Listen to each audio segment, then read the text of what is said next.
அரசு நமக்கு எதிராக இருக்கிறது.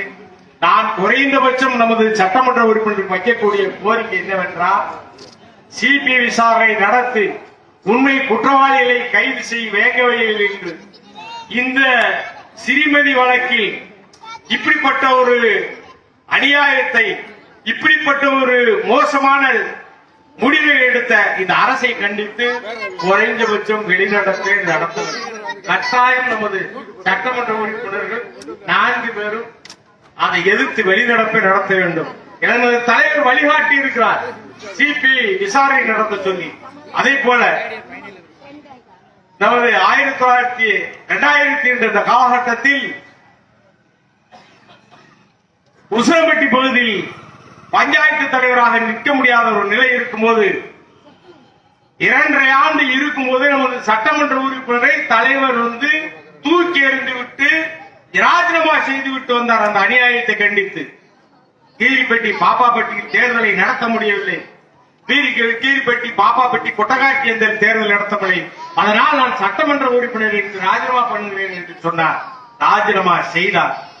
இது ஒரு வழிகாட்டுதலாக எடுத்துக்கொண்டு இன்னைக்கு நடக்கக்கூடிய வேங்கவயல் விஷயத்திலேயும், இந்த ஸ்ரீமதி வழக்கில் விடுதலை சிறுத்தைகளையும் அந்த பெண்ணுடைய தாயாரையும் சேர்த்த இந்த மோசடி தனத்தை கண்டித்து நமது சட்டமன்ற உறுப்பினர் வருகின்ற சட்டமன்றத்தை குறைந்தபட்சம் வெளிநடப்பு செய்யுங்கள்.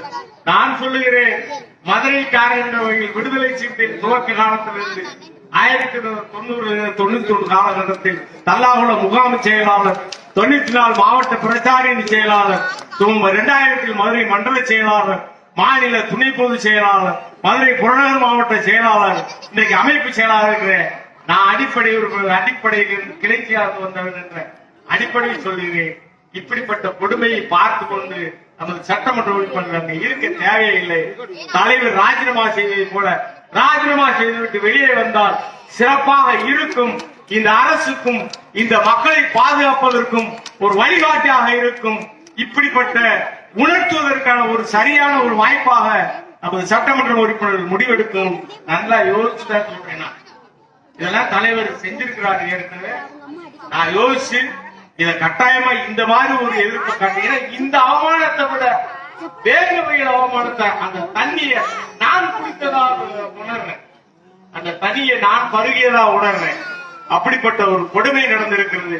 இதை வேடிக்கை பார்த்துக் கொண்டு விட்டு நான் இந்த காலத்தில் நடமாட வேண்டிய அவசியமே இல்லை என்பதை இந்த நேரத்தை சொல்லி அடங்க மறுப்போம், அத்துமீறுவோம், திமிரியலுவோம், திருப்பி அடிப்போம். இப்போது நாங்கள் ஆடுகள் அல்ல, சீவிப்பாய் விடுதலை சிறுத்தைகள் என்று சொல்லி இருட்டும் திருட்டும் ஒரு முடிவுக்கு வரும். எதிர்காலம் அரசியலும் விடுதலை சிறுத்தைகளுடைய கைகளுக்கு வரும் என்று சொல்லி நமது மகத்தான தலைவர் அவர்களை இந்த நேரத்தில் நம்முடைய கட்சி பாணி சின்னத்தை பெற்றுத்தந்த நமது தலைவர் அவர்களை வாழ்க வாழ்க என வாழ்த்தி